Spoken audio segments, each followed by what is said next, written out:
Hey, what's up everybody? It's Rox with a little bit of talk about what's at the top of the blog, so let's get to it.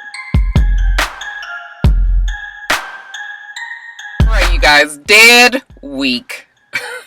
I have no exciting stories to talk about today. I can't even figure out how I can make this shit exciting. So we just gonna go down the list, y'all. But I think I talked about my main points in my movie reviews yesterday. So anyway, yeah, let's get started with this TLC Kickstarter. Did you guys donate to TLC's $150,000 goal? If you did, then you should be happy in knowing that you helped them get to a goal so far of $200,000. And for those of you guys who don't know, TLC started a campaign a couple of days ago explaining that they wanted to include their fans on their album making process. That they're going to make their last and final TLC album. If you could give them a little bit of money, you know, we can kickstart this program, get some studio time, you know, set up the, you know, some songwriters, and yeah, we gonna make this shit happen. So it came out the other day.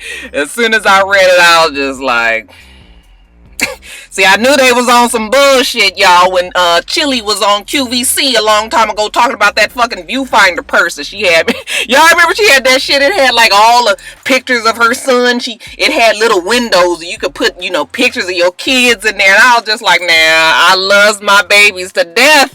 I do, y'all. I would die for my kids. But I don't want the little motherfuckers on my shoulder every time I step out of on the scene.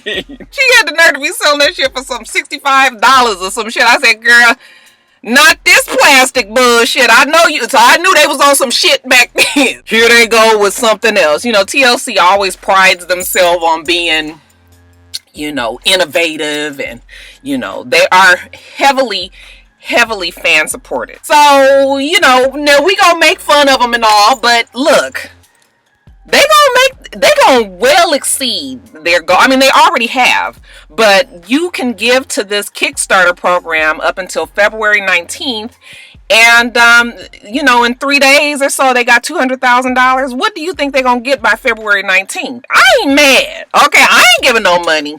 Because I don't give a damn about no signed vinyl records. I don't give a damn about no slumber parties. I don't want to sit down and go to dinner and have an intimate chat with neither one of them. None of that. But, you know, they do have fans that want that to happen. And you know what? Good for them. We ain't knocking the hustle, okay? I'll bitch, get it to how you live. I just thought that it was real interesting because, you know, TLC, they've been saying that they're gonna have an album ever since Lisa Lopez died. And my whole thing is, y'all have tried it here and there, and it ain't worked. Yeah, we love TLC, but when you got the T and the C and it ain't no L in there, then it's not the same thing. And for whatever reason, they just can't seem to let it go. I think when they be out somewhere, people run up to them and be like, oh my God, you have to have it do the album. Oh my God, you have to do it. And they just feel like, okay, that must really be what everybody is saying. But I don't know if that's what we all saying. Are we all saying that? Because if we are saying it, then okay. But my number one question is going to be,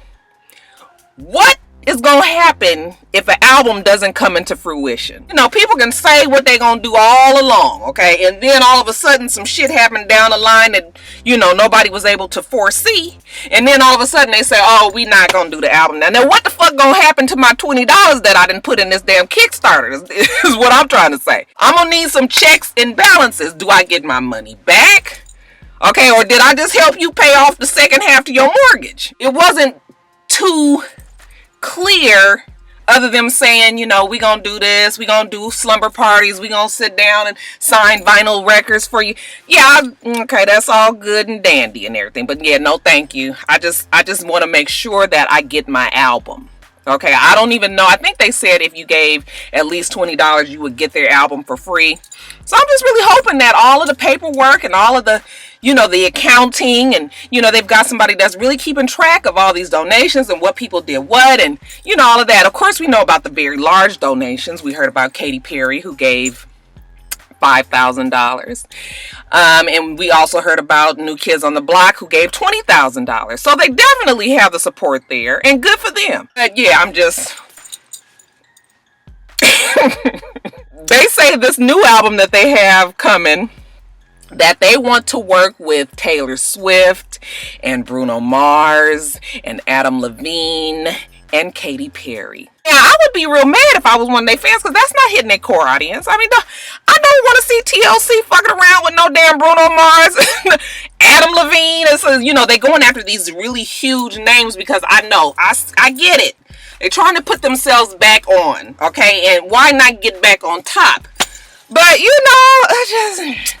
always, I be champion. I want the women to do it. I want them to win and all things. But I just feel like, Lord, look. Let this goddamn album be the last one, okay? Let this shit be it. Don't come back next time and be talking about, okay, we gonna do a follow-up to the fight. They want to make sure that everybody understands they're not retiring.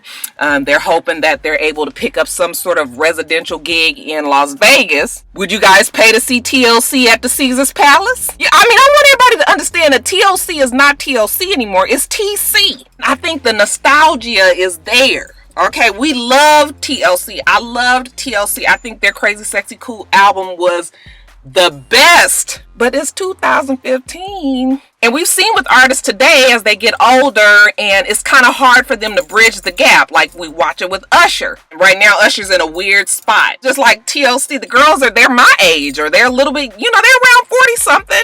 It's just like, and they look great. Let me stop. They look good, but I'm just like, listen, child, I guess. That's what you want to say we gonna do. I bet we gonna roll with that. I just wanted to let you guys know that TLC they gonna hit 1 million. I bet you they gonna hit $1 million on this Kickstarter program. What you guys think about it though? Do you think that it was genius? Did you give it the side eye? Would you be checking for a TLC album? Y'all loves y'all some Empire. Yeah, I tell you, that show is something else. Actually, I really do like the show too. Like I told you guys last week, it's got some bullshit with it, but still, I enjoy the show. And a lot of people enjoy the show. They say that this show averages on the 3 episodes that's already aired somewhere around 9 million viewers. Obviously, we wanted to see something like this on the television. Like Kevin said, Black Twitter really has pumped up. Social media, when it's used the right way, and when you have the support of social media, you can take your business so far. That's why Kevin Hart is the way he is. He is the king of social media. And Empire, they were smart, and they really did put themselves out there, and they have a lot of support as far as, us black folks out there pushing them forward. So the show's been picked up for its 2nd year, and that's good. Because like I said, black people need to work. Fuck, we want them to be on the TV and, have some entertainment. Look, I ain't asking for shit too serious. Just let me sit there, be entertained for an hour, take my ass to sleep. Okay, because I ain't watching that game. Oh my God, that show is so bad. I love Mara Brock Akil. I do. I think she is a excellent writer, but I can't even understand what happened with the game. But yeah, we're not talking about the game right now. Every week on Empire is something though. When I saw Naomi Campbell, I was just like, Lord, not Mama Campbell. I mean, not that Naomi looks like a mama, but it was just kind of strange to see, Naomi Campbell all laid out in this sex scene with this little young, is the boy even 21? I guess he's supposed to be 21 because he drinks on the show, but I was just like, yeah. And then he was saying, what do you call me? And he was saying mama, or mommy, or mom, or something. I was just like, ooh, okay, I don't want you to be kissing on your mama on the pool table. It seems like that gets us talking, and it's gonna be a blurb, or it's gonna be a tweet, or it's gonna be something. So yeah, I ain't mad at I was about to call it New York Undercover, and I almost called it that because that's actually what the show reminds me of. You guys, anybody who's around my age, do you remember the excitement about when New York Undercover was gonna come on? This show is very similar because it meshes like the music entertainment industry along with some crime, along with some, some dastardly characters. There's sex, there's love, there's all of these elements, and Empire is a lot like it. And so it's always funny to me to see Malik Yoba on the show, because I'm just like, oh, he just got him a New York Undercover 2.0. We love this show though, you guys, and it's gonna do well. 10 million views, that's a whole bunch of fucking people watching. More power to them. I am proud of them. And hopefully the show goes really well and continues on in this. What you guys think, though? Do you think that Cookie and Lucius, why is his name Lucius, y'all? Why they can't just call him Lou? Fuck, we got to be Lucius? It's like that came up with the most ghetto ass name. Okay, I'm just call him Lou, y'all. Okay, Lou and Cookie, there's some tension there, you guys. They gonna do it. Something's gonna happen with them. You can tell that he still loves her because, you know, every time she be acting out and doing whatever, he always got that look on his face like, look at my crazy ass woman. He's got the trophy, the beautiful wife, and then he's got this one that he really, you know, that really kind of has his heart. He just can't quite give it up just yet because, you know, he on that bullshit too, and he got a whole bunch of other shit going on. But yeah, something gonna happen with them. But yeah, I enjoy the show, y'all. I enjoy the show. What y'all think so far? Let's see, Nene's son, legal trouble. Okay, so it seems that 2013 was a year of extreme highs and lows for Nene. You know, she had her success on Broadway, and, you know, she's been successful in her Real Housewives of Atlanta stint. Her son has faced quite a few issues last year and things that we didn't know about. So, 2013, Mr. Bryce, is that his name? Yeah, I think his name is Bryce. He was arrested for reckless driving. And I actually think that story had hit the news. But what we didn't know was earlier in that year, I believe in June, he had crashed and totaled his Dodge Charger. You know, that is the official nigga car. Well, y'all niggas loves you a Dodge Charger, okay? Let that motherfucker be black and put some rims on it. It's the nigga mobile. Crashed it. The police suspected that he was drunk. They tested him. He was below the legal limit. However, they still charged him with driving under the influence. They put him on probation for 2 years, I believe. After that, it was reduced to 30 days probation with the stipulation that he had to be drug tested randomly and that he needed to pay a $1,200 fine and that he also would need to attend like these DUI classes. Well, bruh man ain't paid the $1,200. Bruh man ain't went to the goddamn DUI classes, and brother man done failed the test 4 times with cocaine. He went on to jail, okay, and he got out sometime around Thanksgiving. Now the court is mandating that he has to go on a 6-week long inpatient rehabilitation center to, you know, get him off of these drugs. And it's really sad because, you know, there's a lot of people that are blaming Nene. And listen, I feel sorry for Nene. I mean, we're parents. You do the best you can. I've had this talk with you guys a million times, so I'm not going to go over it again. But, you know, we can't just hold Nene to the shit that her son's doing. He's a grown man now. What it is somebody that's addicted to drugs, addicted to alcohol, and has their own demons and their own struggles, you know. So instead of us bashing Nene for being such a horrible parent, let's just hope that Bryce gets the help that he needs and that he's able to, you know, beat this addiction. But, yeah, I think it's kind of fucked up that people are just really all over Nene. I mean, you know, Nene's personality on her show and Nene as a mother in real life and her children who have whatever issues they may have, they shouldn't overlap. I mean, you know, I know that people, whenever they see you, you know, and they want to kick you while you down. But yeah, I'm not going to go on and on about Nene being a bad parent because it's not always about that, and it's something, you know, this is something that he's done and he gonna have to deal with it. So that's what's going on with Mr. Bryce. Good luck to him. Hopefully you can beat this. Oh, it's cold out here.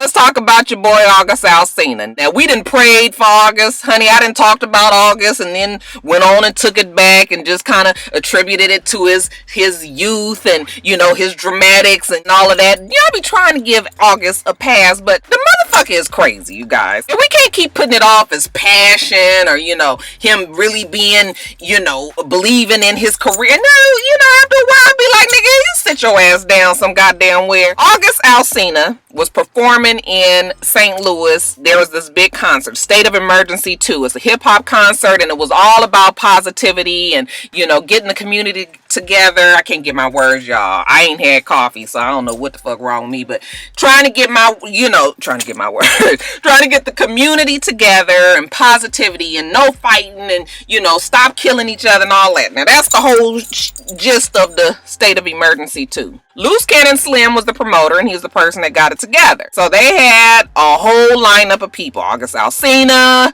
the Migos, Fabulous, 2 Chainz, and Yo Gotti. So everything's going along pretty good, and I guess Migos was supposed to perform, and then after them, August Alsina was supposed to perform. However, August Alsina had decided that he wanted a live band at the last minute. So Loose Cannon Slim said, you know what, why don't you go ahead of Migos, because you got this whole band and all of that, you just go on and do that, and so they can get in and out, and we can go on to Migos. Well, August Alsina was mad about that. He did not want to go before Migos because the stadium was not that full, and he wanted to go after them. So what they did was they put the band up there, and then August Alsina was MIA. They couldn't find him. He was gone for 2 hours. He held the show up. So Loose Cannon Slim got pissed off. Okay, when he finally came, you know, he did his set or whatever. And, you know, I guess his set went really well because the boy is talented. And then, you know, so Loose Cannon Slim kind of loosened up and was just like, okay, the motherfucker, you know, almost fucked up my night, but I'm going to get my mind back right and get back on track. And then I guess it was time for the Migos to go on, but they was backstage, and August went up to Loose Cannon, was just like, nigga, you know, you I thought we was friends, and you gonna try to put me before them, and I'm a bigger artist than them, and yada yada yada. He's going off on Loose Cannon Slim, and they start arguing, and then security attacks the promoter. Okay, so they have a fight in the back. Loose Cannon Slim is upset with himself for fighting at a concert that he's promoting, that's supposed to promote positivity and no fighting and no killing, and then you fighting in the goddamn back. The whole thing, you know, because of social media, it was all over social media and everybody's talking about that. Kind of just took the whole focus off of what they was trying to do. Y'all, that August Alsina, he's just a diva. He is quite a diva. And I know he's only 21, 22, 23, somewhere in there. But it's gonna come a time, he gonna look. August, I almost feel like he's gonna go down the same road as Chris Brown. All that extreme talent and can't channel it no fucking where. I mean, you on the stage, so I don't understand why you can't get it out where when you on the stage. You always got to be bringing some other shit with you when you off the stage. So I wouldn't be surprised if, you know, August finds himself in some legal troubles in the future. Not hoping it on the boy by any chance, but August he be doing too damn much. Which one of you bitches got Claudia Jordan's laptop? Let Claudia Jordan tell it. She say Michelle Brown from Straight From the A got the damn laptop. So evidently Claudia Jordan had a laptop. Now look, this is Atlanta, and maybe because Claudia just moved here and she don't know, they breaks in cars all the fucking time, especially if it's a nice car. Okay, they figuring you gonna be dumb enough to leave something in there, and sure enough, Claudia has this new Porsche, this new 4-door Porsche. She's parked in the underground, you know, garage or some kind of covered garage, and she leaves her laptop in the back seat. Yeah, that don't make no damn sense to me. She was away from her car for like 9 hours, I think the police report says, and when she came back, somebody had stole her laptop. So I had saw her post on either Instagram or something that, you know, there was like this reward for her laptop. She really wants it back because she has shit on there that, I mean, I want my laptop. I have a lot of pictures. I have millions. I have all my video. I mean, I have all my stuff on my laptop, so I be wanting my shit back too. But I'm not gonna leave it in the car. You motherfuckers ain't gonna get me like that. You can look at my car from the window. There ain't shit in here, but maybe some 2 liters. Okay, kind of keep the kids from drinking the shit all up. But other than that, I don't leave nothing in my car. I have learned. I used to have a Jeep Wrangler, and honey, they used to break in that bitch all the time. Take the damn big ass boom box, speaker box from the back, you know, the big speaker box. They would take the radios. In LA, you cannot keep nothing in your car. So now she's really wants her laptop back. Somebody then got in her ear and told her that Michelle Brown has it from straight from the A. So she sends her a cease and desist letter and was just like, you give me my goddamn laptop back, and you cannot publish no pictures from there. So then I was just like, oh Lord, what we done got on this laptop? That is that big a deal. Like, shit, it's your shit. It's private. You put it on there. But yeah, you gotta guard your shit a little bit better than that out here in Atlanta. And I would think anywhere, but I know here in Atlanta, I have been hit. You guys know, my feelings is every motherfucker will steal your shit. Okay, I don't trust no damn body no more. Roxanne got that one good eye, just be looking at everybody like, you see it? That's the one good eye. Michelle Brown says she don't have a goddamn laptop, honey. You barking up the wrong tree. Hopefully you able to find it. Somebody has her laptop. Somebody might have purposely hit her. I'm sure she's got some enemies with the shit that's gone down on the show and all that. You know how y'all be taking shit to heart and acting like you know these people and like she done personally did something to your own person. All motherfuckers on that Real Housewives of Atlanta shit just be out of control. So yeah, I hope she gets her shit back. But yeah, welcome to Atlanta. We're gonna have to move about a little differently now, Claudia, honey. But I hope she gets her laptop back. Don't nobody deserve to work hard for their shit and then somebody else take it. Oh God, such boring stories. Okay, real quick short stories. Do you guys follow Plies Instagram? Honey, if you want to laugh just on some more ignorant shit, then Plies is the one to follow. He is hilarious to me. It's so funny because my girlfriend, they were in Miami some years ago, her and another friend of ours. They were visiting and they were at some club. So she was like, girl, we was at this club and this guy, he was really just, he was like really, really nice. He was like buying us drinks. He invited us into the VIP. We sat at VIP and he was just getting us drinks and getting us whatever we wanted. I don't know who he was. He must have been somebody big because he had like, his mouth was full of gold teeth. Soon as she said that, and this was at the time when that Becky song was really popular. And I said, that sounds like it might have been Plies. Was it Plies? And she was like, you know what? It might have been Plies. He was about to leave. We was going to some other place and he was going somewhere else and he was really trying to get us to go. But we didn't go with him. But he was really trying to get us to go. And I was just like, girl, that was Plies that you was out there with. He seems like he might be a nice guy, but he is funny as shit. Okay, so you guys want a good laugh. Y'all just get on Plies' Instagram and follow him because he posts a couple of videos a day and it just be some old extra ignorant shit. Pacquiao versus Mayweather. Do I believe that they're going to fight? It would be great if they did fight. They were trying to say they were going to fight around Cinco de Mayo. I haven't heard anything else about it, but Pacquiao has been kind of taunting Mayweather. I would like to see them fight. Okay, at this point, I don't know who I would think would win. At one point, I thought that Mayweather was kind of backing down from Pacquiao because it was always something. He wanted to do this. It wouldn't test right. He had to do a weigh-in. He had to do this. It was all these stipulations all the time. And I was just like, motherfucker, do you not want to fight him because you afraid you're going to get your ass beat? Like, what is the problem here? Now, they done both got older. And, Pacquiao, we done seen him kind of get his ass beat a couple of times. And so now I'm just like, I don't even know if Pacquiao might be able to beat him up. Okay, but I still think that it's a fight that everybody wants to see because nobody has been able to get Mayweather, and he's such a cocky, classic fighter, but just even takes it even further. I think we would just like to see maybe, him really fighting somebody that's going to give him some sort of challenge. Because to me, I don't think he's ever haven't really fought anybody that was really going to give him, the challenge that he needs. But also, Usher is engaged to his girlfriend Grace. This is the same Grace that Tamika Raymond had said was having an affair with him while they were still together. Look, whatever, they're engaged. Some people even suspect that they're already married. The problem with a lot of people seem to have with this union is the fact that she's 8 years his senior. I don't even understand what's the big deal. We all know Usher likes older women. Tamika was much older than him as well, somewhere around 9 years older than him. So what? Just because she's not no whole video vixen, long weave, long hair and young and all of this. He want to marry an old bitch. Let him do it. Fuck wrong with y'all? Why y'all so worried about what Usher doing? He got his babies. He got his woman. Okay, let him go off in retirement in peace, okay?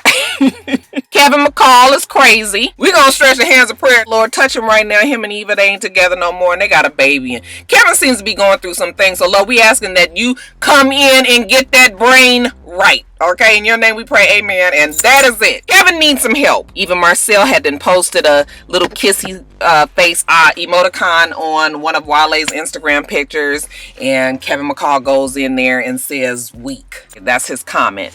And then he gets more upset about it, and then he posts some shit. Somebody was like, are you mad? And he was like, I would never be mad or jealous of somebody that has herpes. So then he's insinuating that Wale has herpes, and then he even goes a step further and says, you know where I am. I ain't got to be on Instagram. If you want to come and talk to me, come see me. I'm logging off because I got other things to do. Throughout all of this, I don't think Wale ever responded to anything, because we all know, like I said, Kevin McCall is crazy.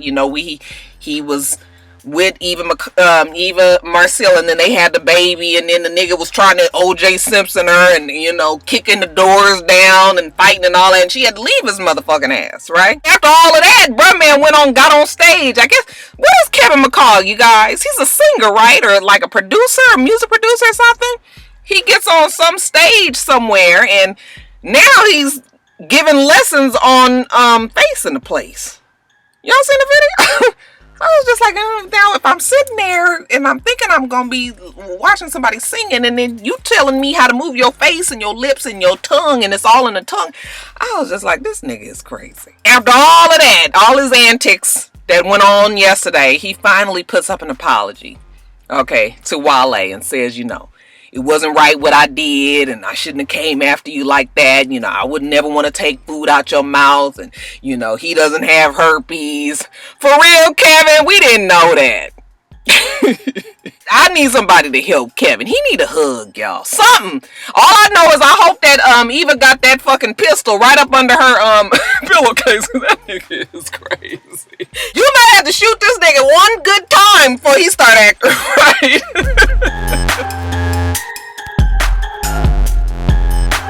Y'all, that's it. I'm gonna take my ass back in the office. Like I said, it's freezing in this car. Freeze. We do this every week, so make sure that you rate, comment, and subscribe, and make sure you come back.